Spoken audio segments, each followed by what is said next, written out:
안녕하세요. 돈생구멍마가 돈버는 TV 이천희망TV 이천입니다. 제가 현장에서 상속이나 증여에 대해서 상담을 하다 보면요, 가끔 이렇게 질문하시는 분들이 계십니다. 부담부 증여를 하면 무조건 세금을 아끼는 게 아니냐고요. 물론 부담부 증여를 통해서요, 저희가 절세를 할 수도 있고 꼭 그렇지 않을 수도 있습니다. 오늘은 부담부 증여가 어떤 내용인지, 그리고 부담부 증여를 하면 어떤 세금을 내야 되는지, 어떨 때 부담부 증여를 해야 되는지 그 내용에 대해서 말씀을 드리겠습니다. 제가 지난 방송에서도 말씀드렸듯이 서울이나 수도권 대도시의 주택가격이 상당히 높기 때문에요, 이제는 상속이나 증여세가 돈 많은 특별한 사람들만의 이야기 아니고요, 그 지역에 집 한 채 있으면 누구나 관심을 갖고 대책을 미리미리 만들어 놓는 게 중요한 시대입니다. 먼저 부담부 증여의 정의부터 한번 살펴보면요, 부동산 재산을 증여할 때 전세보증금이나 주택담보대출금 같은 부채를 포함해서 증여하는 것을 우리가 부담부 증여라고 이야기를 합니다. 부담부 증여로 절세가 가능할까요? 아까도 말씀드렸듯이 절세가 가능할 수도 있고요, 그렇지 않을 수도 있습니다. 부담부 증여에는 양도세하고 증여세를 놓고 판단을 해야 되는데요, 그 내용은 사례를 통해서 저희가 쉽게 한번 이해해 보도록 하겠습니다. 간단하게 그냥 사례를 요약하면요, 아버님은 1가구 2주택자로요, 양도세 중과 대상입니다.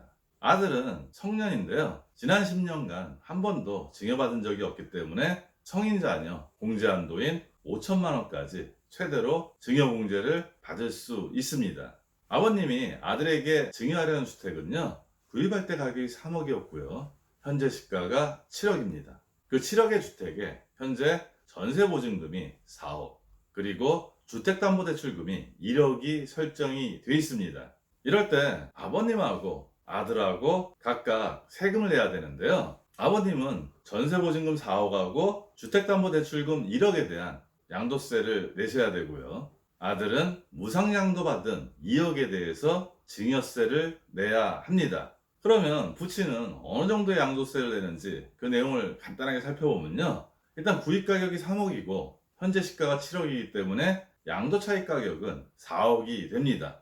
그럼 이 4억에 대해서 전부 다 양도세를 내야 되냐?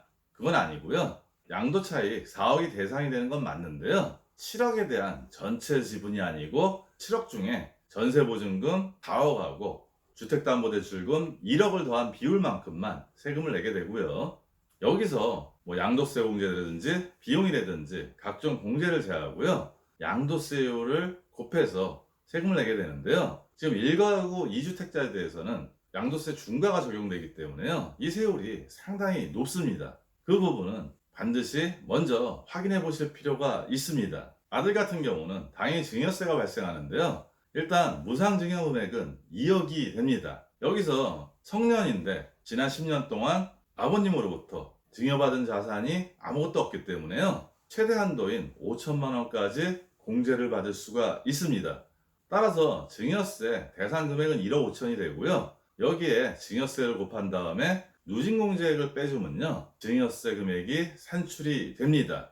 이렇게 아버님은 양도세를 내야 되고 아들은 증여세를 내야 되는데요, 우리가 최종적으로 정말 부담부 증여를 통해서 절세를 했다고 판단하려면요, 일단 7억을 전부 증여했을 때 내는 세금보다요, 아버님이 내는 양도세하고 아들이 내는 증여세의 합이 7억을 전부 증여할 때보다 세금이 적어야지 부담부 증여를 통해서 절세를 할 수가 있습니다. 물론 무조건 증여세만 줄인다면 7억을 증여하는 것보다 부담부 증여를 하는 게 증여세로 보면 훨씬 적게 낼 수 있지만요, 전체 세금을 비교하면 증여세보다 적을 수도 있지만 더 많이 낼 수도 있기 때문에 그 부분을 사전에 시뮬레이션을 해본 다음에 부담부 증여를 선택하셔야 합니다. 오늘은 부담부 증여의 간단한 내용하고요, 부담부 증여할 때 어떤 세금을 내는지, 그리고 어떨 때 부담부 증여를 하는지 그 내용에 대해서 말씀드렸습니다.